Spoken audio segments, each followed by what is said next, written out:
Efésios capítulo 4, versículos 4 e 5. Há um só corpo e um só Espírito, como também fostes chamados em uma só esperança da vossa vocação. Um só Senhor, uma só fé, um só batismo. Há um só corpo. Antes da vinda do Messias de Deus, isso só poderia ser dito com relação aos judeus ou povo de Israel.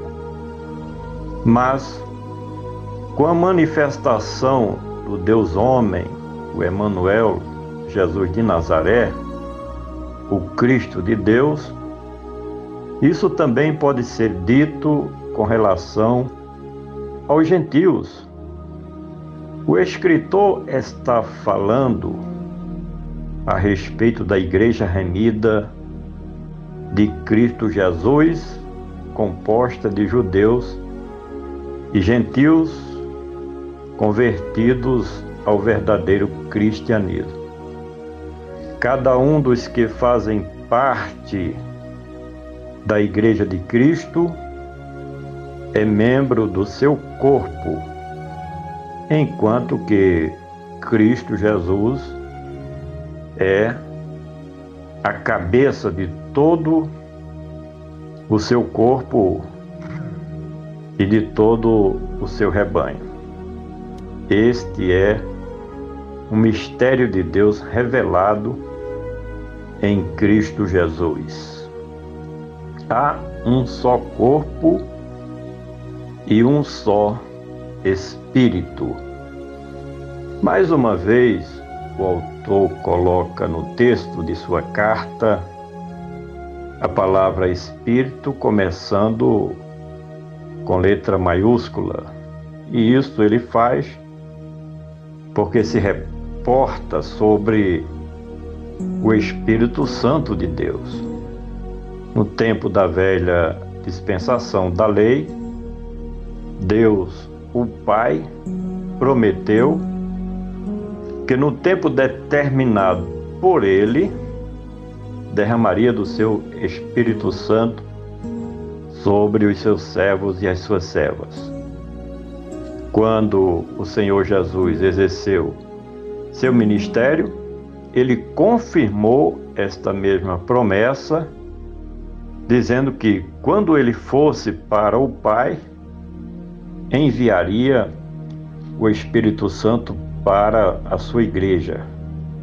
E isso Ele cumpriu no dia de Pentecostes, derramando o seu Santo Espírito sobre a sua igreja no tempo ali da igreja primitiva. Hoje, todos podem receber o Espírito Santo de Deus.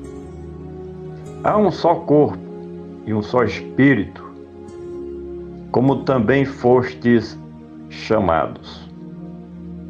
Por onde Paulo andava, ele próprio dava o seu testemunho da chamada de Cristo para que ele o servisse ao próprio Senhor Jesus e ao reino de Deus. Quando isso aconteceu, ele ia se dirigindo ali à cidade de Damasco para perseguir a igreja de Cristo. Assim como todos aqueles que seguem ao Evangelho de Cristo têm seu testemunho pessoal de como foi chamado para os caminhos do Senhor. A chamada de Cristo se torna irresistível pelas suas promessas, que são fiéis e verdadeiras para os seus remidos.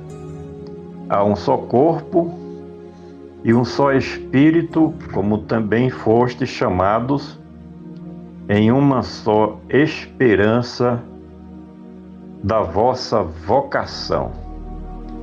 Essa esperança tem como base a fé de que Deus é fiel para cumprir em nossas vidas as suas promessas contidas no Evangelho das Boas Novas de Cristo. Servir de forma digna ao reino de Deus não é nada fácil, até porque são muitas as provações e os desafios. E podemos afirmar ainda que servir a Cristo não é para quem quer, simplesmente, mas é para quem é vocacionado a fazer a vontade de Deus. Jesus é quem nos chama para o seu reino da luz. Há um só corpo e um só espírito, como também foste chamados em uma só esperança da vossa vocação. Um só Senhor. A igreja só tem um Senhor, que é Cristo Jesus, Rei dos Reis e Senhor dos Senhores.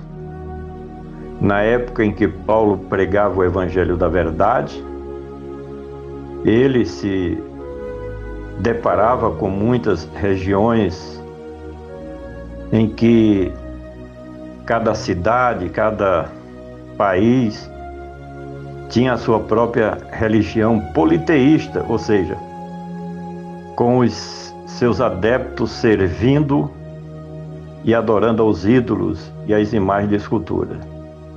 Porém, o cristianismo segue o monoteísmo, adorando e servindo a um único Deus em três pessoas: Pai, Filho e Espírito Santo. Um só Senhor, uma só fé. As Sagradas Escrituras nos falam da fé cristã como sendo um dom de Deus na vida dos seguidores de Cristo. Efésios capítulo 2, versículo 8. A fé da qual fala o autor, ela é o firme fundamento das coisas que se esperam e a prova das coisas que não se veem, conforme Hebreus capítulo 11 e o versículo de número 1. É uma só fé, porque está posta em Cristo Jesus como Senhor e Salvador, e que sua obra perfeita de redenção levará os remidos a receberem todas as promessas de Deus. Portanto, é por meio da fé em Cristo Jesus que somos salvos e iremos herdar a vida eterna. Um só Senhor, uma só fé, um só batismo. Essa frase, um só batismo, usada pelo apóstolo, tem gerado muitas controvérsias no que diz respeito à sua interpretação. Uns falam no batismo em água como sendo algo que liga diretamente o convertido à Igreja de Cristo. Já outros defendem o batismo no Espírito Santo ou o batismo espiritual. Seja um ou outro, o mais importante é o fato de que estamos ligados diretamente a Cristo Jesus, porque fazemos parte da igreja espiritual do Cristo Redentor, o Cristo Salvador, o Cristo Libertador, que também aqui na terra a igreja é o seu corpo, o corpo do Senhor Jesus, a sua igreja, que é propriedade peculiar de Deus. Por gentileza, compartilhe este comentário com seus familiares, amigos e conhecidos. Vamos juntos semear a palavra do nosso Deus.